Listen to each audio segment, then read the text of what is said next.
Hello students, welcome to Haldar e academy online platform. আমরা পড়ছিলাম class 9-এর একটি গদ্য চিঠি, যেটা লিখেছেন স্বামী বিবেকানন্দ।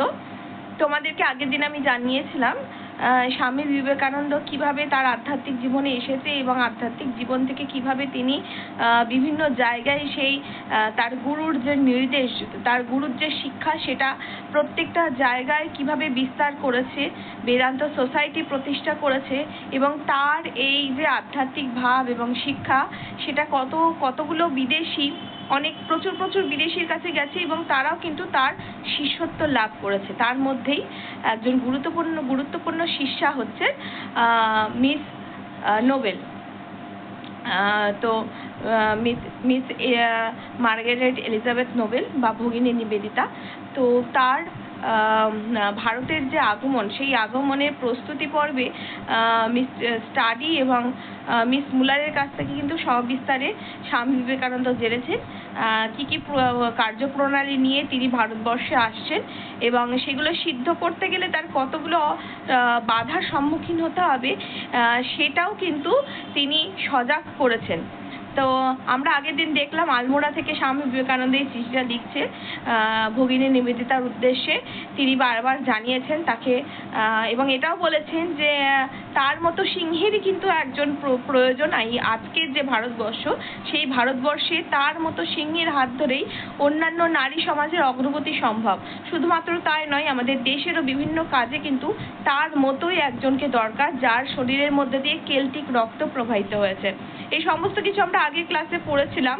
তো এরপরে আমরা জানবো কি কি ধরনের বাধার সম্মুখীন সে হবে ভারতবর্ষে আসলে এবং সেখান থেকে প্রতিকারের কি উপায় আছে সেটাও তিনি জানাবেন এবং তার সঙ্গে সঙ্গে স্বামী বিবেকানন্দ কিভাবে তাকে সাহায্য করবে, কি কি পদক্ষেপ নেবে, সেটাও কিন্তু তিনি তার চিঠির মধ্যে দিয়ে জানিয়েছেন।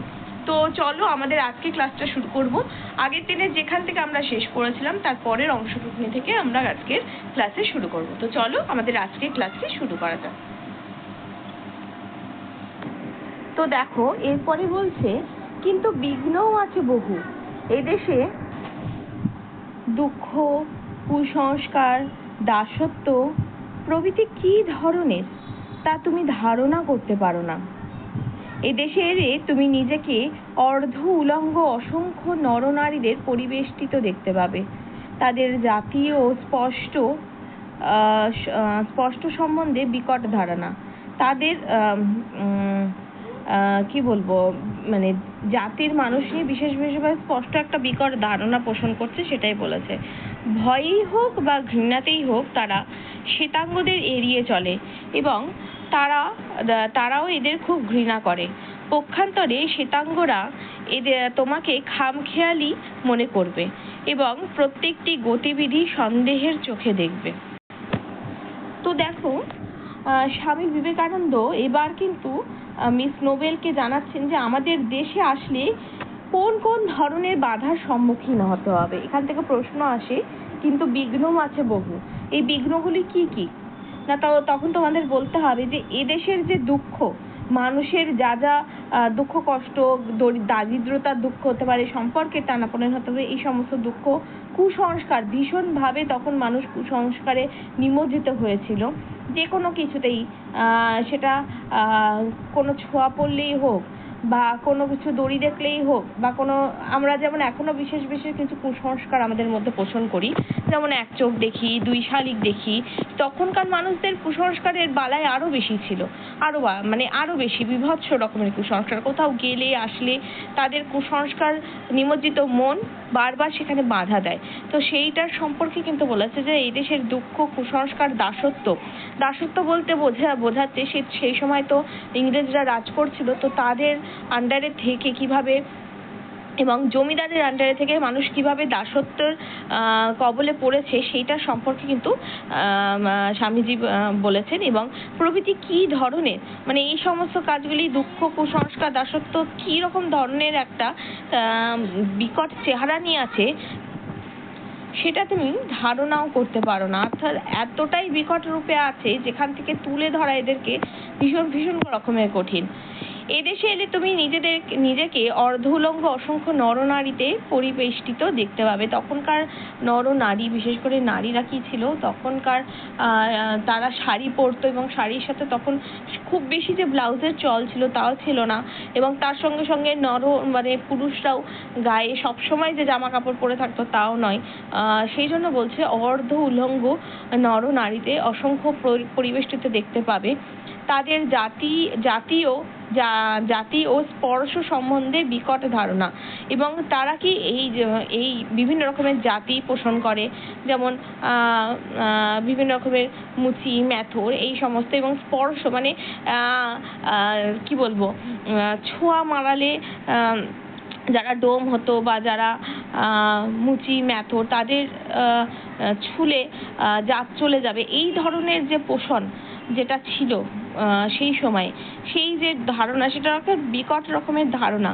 ভয়েই হোক বা ঘৃণাতেই হোক, সেটা ভয় করেই হোক আর ঘৃণা করেই হোক, তারা কিন্তু শ্বেতাঙ্গদের এড়িয়ে চলে, এবং তারাও এদের খুব ঘৃণা করে। বলছে শ্বেতাঙ্গ যারা হয়, যাদের গায়ের রং সাদা এবং সাদা চামড়ার যারা মানুষ, তাদের কিন্তু এড়িয়ে চলে, মানে তাদেরকে খুব একটা যে গ্রহণ করে তা নয়, তাদের কথা খুব একটা শোনে তা নয়, যতটুকুনি বোঝার দরকার বা কাজ করতে গেলে যতটুকুনি করতে হয় শুধু সেইটুকুনি, কিন্তু তাদের সঙ্গে যে খুব মিলমিশ আছে বা নিজের মতো করে, সেটা কিন্তু কখনোই করে না, বরং উল্টোটাই হয়। এবং তারাও কি, শ্বেতাঙ্গরাও কিন্তু এই সমস্ত যারা ভারতীয় মানুষজন আছে তাদেরকেও কিন্তু এড়িয়ে চলে। তারাও কিন্তু মানে নিজেদের কদরটা বাড়ানোর জন্য তারা কিন্তু এই সমস্ত মানুষজনের সঙ্গে উঠা বসা করে না। পক্ষান্তরে শ্বেতাঙ্গরা তোমাকে খামখেয়ালি মনে করবে। শ্বেতাঙ্গরা এখানে আসলে কি মনে করবে, যে এরকম একটা মানুষ এসেছে যে ভারতের যে সমস্ত মানে দিকগুলো নিয়ে সমস্যা রয়েছে, সেই সমস্যা নিয়ে চিন্তা করছে, এরকম একটা ভাবছে, খামখেয়ালি মনে করবে, এতটা সিরিয়াসলি নেবেই না। যতটা সিরিয়াস ভাবে তুমি এই সমস্যাগুলো থেকে ভারতবাসীকে মুক্ত করতে চাইছো, সেই জায়গাটা তোমাকে দেবেই না।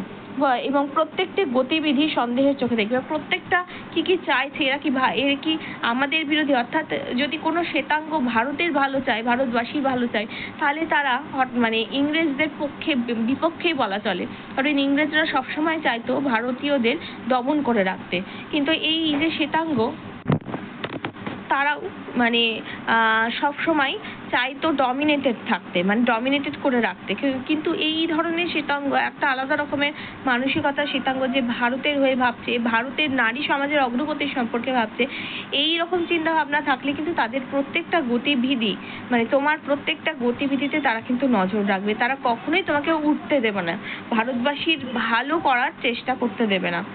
তাছাড়া জলবায়ু অত্যন্ত গ্রীষ্মপ্রধান। তাছাড়া তো জলবায়ুর কথা যদি বলেই দিই, আমাদের বাংলায় গ্রীষ্মপ্রধান জলবায়ু। এখানে মানে আয়ারল্যান্ড নিবাসী যারা ছিল তাদের জলবায়ুর চাইতে আমাদের জলবায়ু অনেকটাই তফাৎ আছে। এই দেশে প্রায় সব জায়গার শীতই তোমাদের গ্রীষ্মের মতো, মানে এই জায়গায় শীতকাল যেরকম তোমাদের গ্রীষ্মকালে যেরকম থাকে, ঠিক সেরকম এদের শীতকালটা, মানে এতটাই মানে তারা যেরকম শীত পছন্দ করে, মানে তাদের গ্রীষ্মকালে যে শীতটা থাকে, আমাদের মানে শীতকালে সেই শীতটা থাকে, সেটাই বলছে। আমাদের গ্রীষ্মকালে যে শীতটা থাকে, তাদের মানে তাদের দেশের গ্রীষ্মকালের শীতের মতো আমাদের দেশের শীতকালটা, সেটা বুঝিয়েছে। মানে তাদের দেশ শীতকালে কতটা মানে অনেকটা বেশি শীত, সেটা বোঝানোর জন্য কিন্তু স্বামী বিবেকানন্দ এই জায়গাটা বুঝিয়েছেন। আর দক্ষিণাঞ্চলে তো সর্বদাই আগুনের হলকা চলছে। দক্ষিণের যে জায়গাগুলো যেখানে সমুদ্র উপকূলবর্তী, সেখানে কি সবসময় একটা মানে আগুনের হলকা, অর্থাৎ আগুনের যে সমস্ত মানে হাওয়া, সেই হাওয়া কিন্তু সবসময় চলছে, সেটা বুঝিয়েছেন। শহরের বাইরে কোথাও ইউরোপীয় সুখ স্বাচ্ছন্দ্য কিছুমাত্র পাবার উপায় নেই। অর্থাৎ তুমি যে সুখ স্বাচ্ছন্দ্যে থাকো ইউরোপে, সেই সুখ স্বাচ্ছন্দ্য কিন্তু তুমি এখানে কোনোভাবেই আশা করতে পারো না। সেই রকম মানে আয়েশ বা আরাম কিন্তু এখানে নেই। মানে হাতের মুঠোয় সমস্ত কিছু পেয়ে যাওয়া বা যে কোনো কিছু, সাধারণ কিছুতেও আমরা অনেক বেশি পরিশ্রম করে আমাদেরকে অর্জন করতে হয় সেটা, সেই যে কোনো কিছু, সেটা আসবার জিনিস হোক, খাবারের জিনিস হোক, সেটা কিন্তু খুব স্বচ্ছন্দে পাবে না তুমি। এসব সত্ত্বেও যদি তুমি কর্মে প্রবৃত্ত হতে সাহস করো, তবে অবশ্য তোমাকেই শতবার স্বাগত জানাচ্ছি। তুমি যদি এসব জানার সত্ত্বেও যদি কর্মে প্রবৃত্ত, তো তোমার যে কর্ম, সেই কর্মে এগিয়ে যাওয়ার সাহস করতে পারো, তবে তোমাকে আমি শতবার স্বাগত জানাচ্ছি, বারবার স্বাগত জানাচ্ছি। সর্বত্র যেমন এখানেও তেমনি আমি কেউ নই, তবুও আমার যেটুকু প্রভাব আছে সেটুকু দিয়ে আমি অবশ্যই তোমায় সাহায্য করবো। বলছে সব, মানে এখানে স্বামীজি নিজের কদরটা কতটা কমিয়ে দিয়ে, মানে সে যে এতটা বড় একটা কাজ করে এসছে, সনাতন ধর্মকে বিশ্বের দরবারে জানিয়ে দিয়ে এসছে, তবুও সে নিজেকে যৎসামান্য মনে করে বলছে যে আমি খুবই সামান্য, যেমন সর্বত্র আমি এখানেও তেমনি কেউই নই। মানে আমার এখানে সেরকম ভূমিকা নেই, আমি যেমন তেমনই, মানে আমি যেমন সাধারণ ঠিক সেরকম একটা সাধারণ মানুষ। আমার পক্ষে যতটুকুনি সাহায্য করা আমি কিন্তু ততটুকুনি সাহায্য করব। তবুও আমার যেটুকুনি প্রভাব আছে, আমার সাধ্যমতো যেটুকুনি প্রভাব আমি বিস্তার করতে পেরেছি, বা আমার যেটুকুনি কাজ করার বা যেটুকুনি পরিচিত মহল দিয়ে তোমাকে সাহায্য করতে পারবো, সেই সাহায্য দিয়ে কিন্তু তোমাকে আমি পাশে থাকতে পারবো, সেটুকু দিয়ে অবশ্যই তোমাকে সাহায্য করব। তারপরে দেখো বলছে,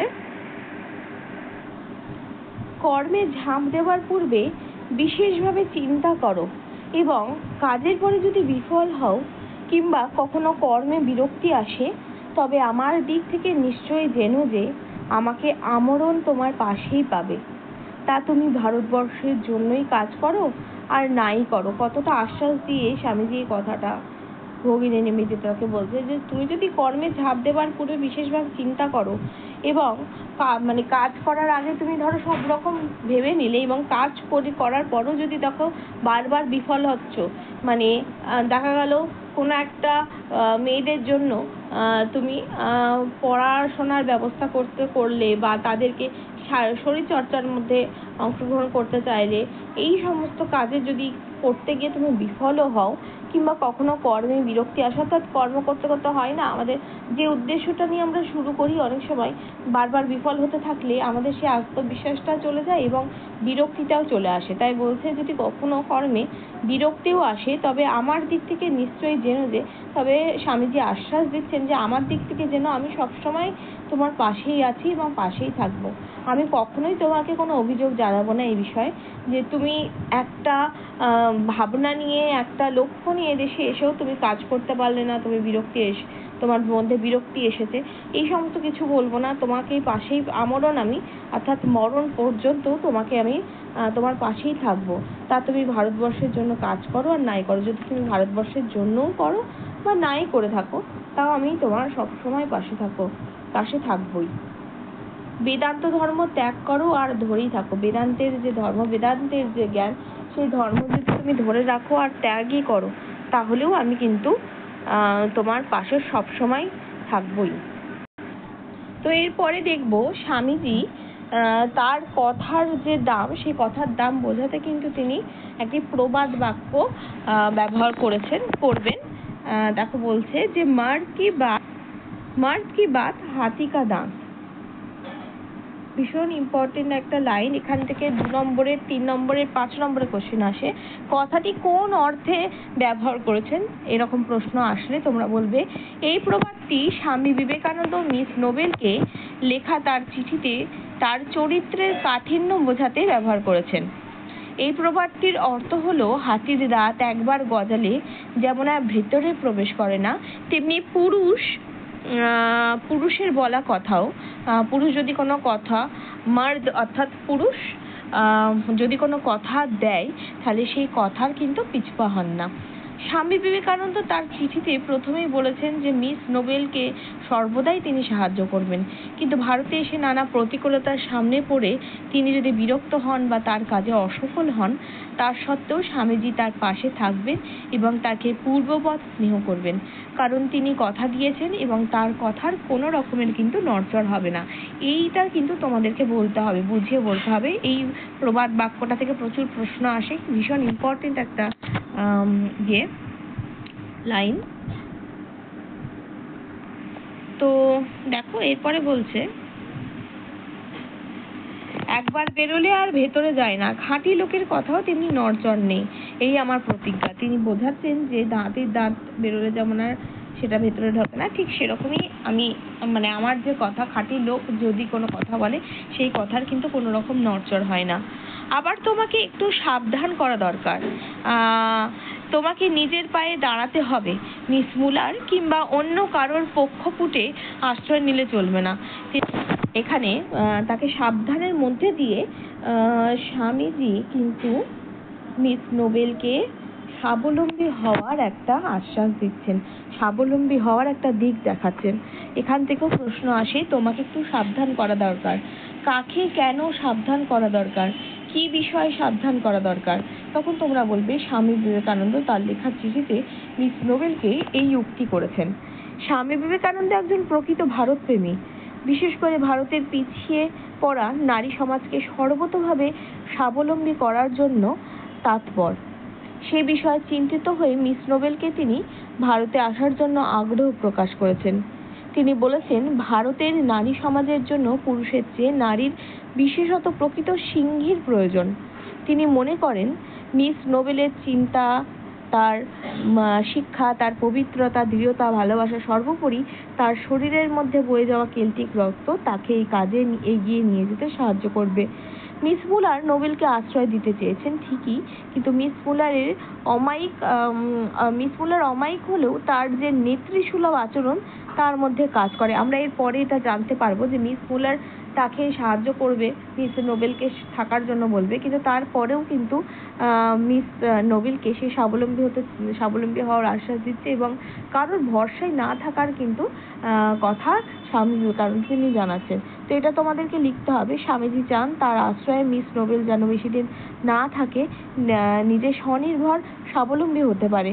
তার জন্যই তিনি বারবার তাকে নিজের পায়ে দাঁড়ানোর উপদেশ দিয়েছেন। এরপরে দেখো বলছে, মিস মুলার প্রসঙ্গটা এবার আমরা আসবো। মিস মুলার কিংবা অন্য কারোর পক্ষপুটে আশ্রয় নিলে চলবে না।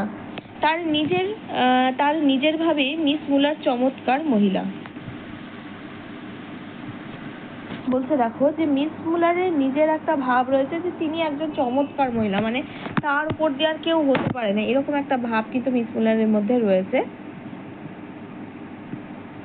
কিন্তু দুর্ভাগ্যক্রমে এই ধারণা ছেলেবেলা থেকেই তার মাথায় ঢুকেছে যে তিনি আজন্ম নেত্রী, আর দুনিয়াকে উলটপালট করে দিতে টাকা ছাড়া আর অন্য কিছুর প্রয়োজন নেই।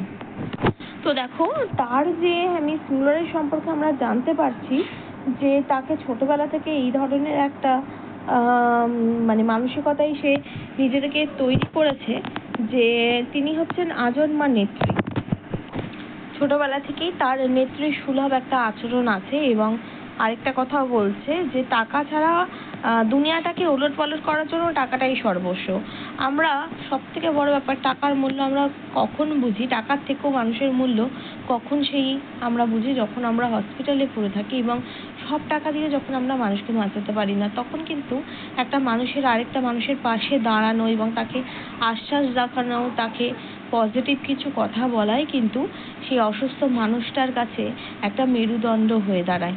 তাই সব কিছু টাকা দিয়ে কেনা যায় না। হ্যাঁ, টাকার একটা মূল্য আছে ঠিকই, টাকা দিয়ে কিছু হয়তো কাজ আমরা করতে পারবো, কিন্তু সার্বিক সুখ বলতে, সার্বিক শান্তি বলতে কিছুই পাবো না। কিন্তু তার মধ্যে ছোটবেলা থেকে এই একটা মনোভাব রয়ে গেছে যে টাকা দিলেই কিন্তু সব কিছু আমার হাতের মুঠোয় চলে আসবে। এই মনোভাব তার অজ্ঞাতসারেই বারবার মাথা তুলছে এবং দিন কয়েকের মধ্যেই তুমি বুঝতে পারবে যে তার সঙ্গে বানিয়ে চলা অসম্ভব। এবং এই লাইনটা থেকেও কিন্তু তোমাদের ভীষণ ইম্পর্টেন্ট একটা লাইন, এখান থেকেও প্রশ্ন আসে, তার সঙ্গে বানিয়ে চলা অসম্ভব। কার সম্পর্কে কেন বলা হয়েছে, তার কারণ কি? তোমরা বলবে স্বামী বিবেকানন্দ তার চিঠিতে মিস নোবেলকে উদ্দেশ্য করে মিস মুলার সম্পর্কে মন্তব্যটি করেছেন। মিস মুলার বিবেকানন্দর মতে তার নিজের ভাবে চমৎকার একজন মহিলা, কিন্তু ছোটবেলা থেকেই তার একটা নেত্রী ভাবাপন্ন এবং নিজের ক্ষমতায় অতিরিক্ত বিশ্বাস তাকে বিচ্ছিন্ন করে তুলেছে। বিবেকানন্দ মনে করেছেন মিস নোবেলও অল্পদিনের মধ্যেও বুঝতে পারবেন মিস মুলারের সঙ্গে কাজ করাটা কতটা পরিমাণে অসম্ভব। তিনি তার যে দুঃখ মেজাজ এবং তার যে অস্থিরতা যে কোনো সম্পর্কেই কিন্তু দীর্ঘমেয়াদী করতে পারে না। এর ফলে তার যে কোনো মানুষের সঙ্গে কিন্তু মানে মানিয়ে চলাটা খুব অসম্ভব হয়ে পড়ে। তারপরে কি লাইনটা কি বলছে, তার বর্তমান সংকল্প এই যে, এখান থেকেও প্রশ্ন আসে, এই পুরো কোটেশনটা তুলে দেয় এবং জিজ্ঞেস করে তার বলতে কাকে বোঝানো হয়েছে, তার বর্তমান সংকল্প কি। তো আমরা একটু পড়ে নিই, তারপরে তোমাদের সঙ্গে কোশ্চেনের সাথে আলোচনা করব।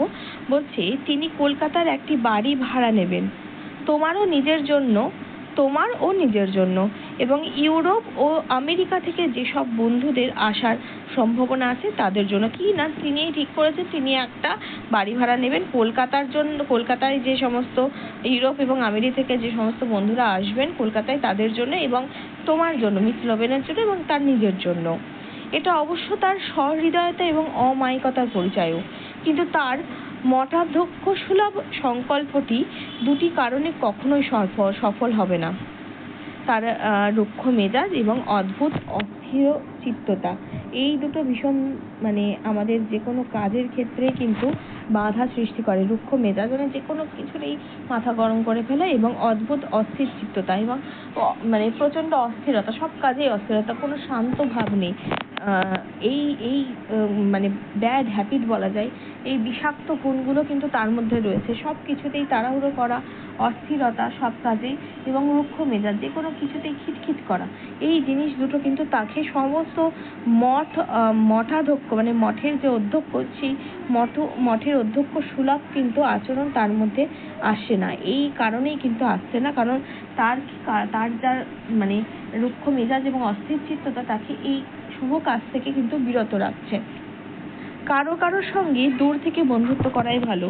যে নিজের পায়ে দাঁড়াতে পারে তার সবই সুষ্ঠুভাবে সম্পন্ন হয়। যে নিজের, বারবার দেখো প্রত্যেকটা কথার মধ্যে কিন্তু স্বামী বিবেকানন্দ বারবার কিন্তু মিস নোবেলকে বলতে চাইছেন যে তোমাকে নিজের পায়েই দাঁড়াতে হবে। যতক্ষণ না তুমি নিজের পায়ে দাঁড়াচ্ছ ততক্ষণ কিন্তু কেউ তোমার পাশে থাকবে না। তুমি নিজের পায়ে যত তাড়াতাড়ি দাঁড়িয়ে যাবে ততই কিন্তু সুষ্ঠুভাবে সম্পন্ন কাজ, যে কোনো কাজই সম্পন্ন করতে পারবে। তোমাদের সঙ্গে এই প্রশ্ন ইয়েটা আলোচনা করি, যেটা বললাম যে তার বর্তমান সংকল্প এই যে, তার বলতে কাকে বোঝানো হয়েছে, তার বর্তমান সংকল্প কি। তো বলবে স্বামী বিবেকানন্দ তার চিঠিতে তার বলতে মিস মুলারের কথা বলেছেন, এবং মিস মুলার কি হয়েছে, মিস মুলারের কথা বলেছেন, যিনি নিজেকে আজন্মা নেত্রী বলে মনে করেন। সংকল্প করেছেন যে কলকাতায় একটি বাড়ি ভাড়া নেবেন। এই বাড়িতে তিনি মিস নোবেল, ইউরোপ এবং আমেরিকা থেকে আসা তার সমস্ত বন্ধু যারা আসবে তাদেরকে কিন্তু নিয়ে তিনি এখানে থাকবেন, এবং কলকাতায় সে বাড়ি ভাড়া নেবেন তাদের এই বন্ধুদের থাকার জন্য। তো তার এই সংকল্প হচ্ছে এইটি। তো দেখো, আশা করছি তোমাদের যতটুকুনি পড়ালাম এইটুকুনির মধ্যে দিয়ে তোমাদের বুঝতে অসুবিধা হয়নি। এর পরের অংশটুকুনি থেকে আমরা কিন্তু পরের ক্লাসে আবার পড়বো, ঠিক আছে?